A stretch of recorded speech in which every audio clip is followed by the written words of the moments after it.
കേരള സർക്കാർ, Kerala state IT മിഷനും തദ്ദേശ സ്വയംഭരണ വകുപ്പും ചേർന്ന് അവതരിപ്പിക്കും സേഫ് ടെക് സൈബർ സുരക്ഷാ ബോധവൽക്കരണ ക്യാമ്പയിൻ. നമുക്കൊരുമിച്ച് ഒരു സുരക്ഷിത ഡിജിറ്റൽ കേരളം നിർമ്മിക്കാം.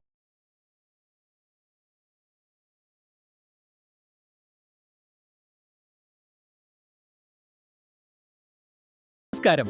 നിങ്ങൾക്ക് ഓൺലൈൻ തട്ടിപ്പ്, bank fraud, social media hacking പോലുള്ള പ്രശ്നങ്ങൾ നേരിട്ടിട്ടുണ്ടോ? ഭയപ്പെടണ്ട. സൈബർ ക്രൈം റിപ്പോർട്ട് ചെയ്യാൻ 2 എളുപ്പ വഴികളുണ്ട്.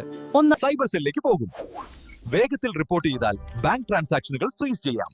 ജാഗ്രതയാണ് ഏറ്റവും വലിയ സുരക്ഷ. Cyber crime reporting. തട്ടിപ്പിനിരയായാൽ നിശബ്ദരാകാൻ പാടില്ല. നിങ്ങൾക്ക് അതിൽ നാണിക്കേണ്ട ആവശ്യവുമില്ല. ഇന്ത്യയിൽ നിങ്ങൾ ഒരു തട്ടിപ്പിന് ഇരയായാൽ cybercrime.gov.in കംപ്ലയിന്റ് ഫയൽ ചെയ്യണം. അല്ലെങ്കിൽ 1930 എന്ന ഹെൽപ്പ് ലൈൻ വിളിക്കാം. സ്ക്രീൻഷോട്ട്, ട്രാൻസാക്ഷൻ ഡീറ്റെയിൽസ്, മെസ്സേജ് ഇതൊക്കെ തെളിവായി സൂക്ഷിക്കണം. ഒന്നും ഡിലീറ്റ് ചെയ്യാൻ പാടില്ല. റിപ്പോർട്ട് ചെയ്താൽ കേസ് ഇൻവെസ്റ്റിഗേറ്റ് ചെയ്യപ്പെടും.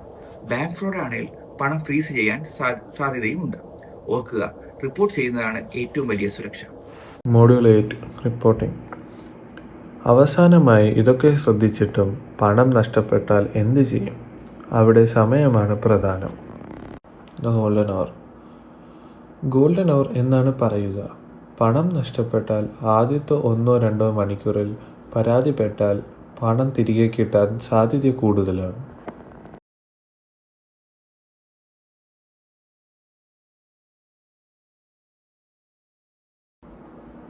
എവിഡൻസ്. ഈ നമ്പറിൽ വിളിക്കുമ്പോൾ ചില കാര്യങ്ങൾ നിങ്ങളുടെ കയ്യിൽ ഉണ്ടാകണം.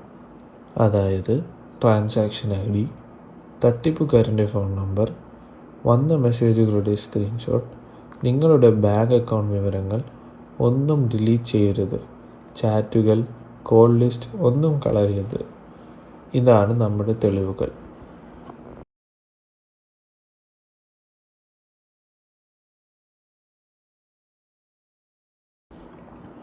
ഇനി ഫോൺ വിളിക്കാൻ മടിയുള്ളവരാണെങ്കിൽ വെബ്സൈറ്റിൽ വഴിയും പരാതിപ്പെടാം. www.cybercrime.gov.in എന്ന വെബ്സൈറ്റിൽ പോകുക. അവിടെ നിങ്ങൾക്ക് പരാതി അപ്ലോഡ് ചെയ്യാം. Other help lines. കൂടാതെ മറ്റ് ചില നമ്പറുകൾ കൂടി ഓർത്തു വയ്ക്കുക. Police emergency 112, consumer help line 1915. നന്ദി. What happens next? പരാതി കൊടുത്തു കഴിഞ്ഞാൽ നിങ്ങൾക്ക് ഒരു കംപ്ലയിൻറ്റ് നമ്പർ കിട്ടും. അത് സൂക്ഷിച്ചു വയ്ക്കുക.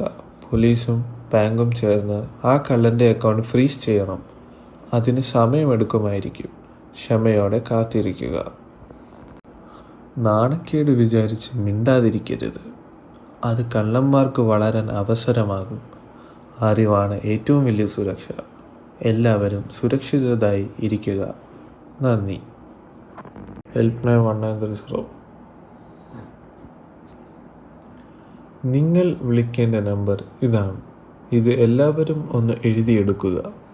1930. ഇതൊരു 24 മണിക്കൂർ നാഷണൽ സൈബർ ക്രൈം ഹെൽപ്പ് ലൈനാണ്. സൈബർ സുരക്ഷ ഒരു ഓപ്ഷനല്ല, അത് ഒരു ഉത്തരവാദിത്തമാണ്. കേരള സ്റ്റേറ്റ് IT മിഷന്റെ നേതൃത്വത്തിൽ നമുക്ക് ഒരുമിച്ച് ഒരു സുരക്ഷിത ഡിജിറ്റൽ കേരളം നിർമ്മിക്കാം.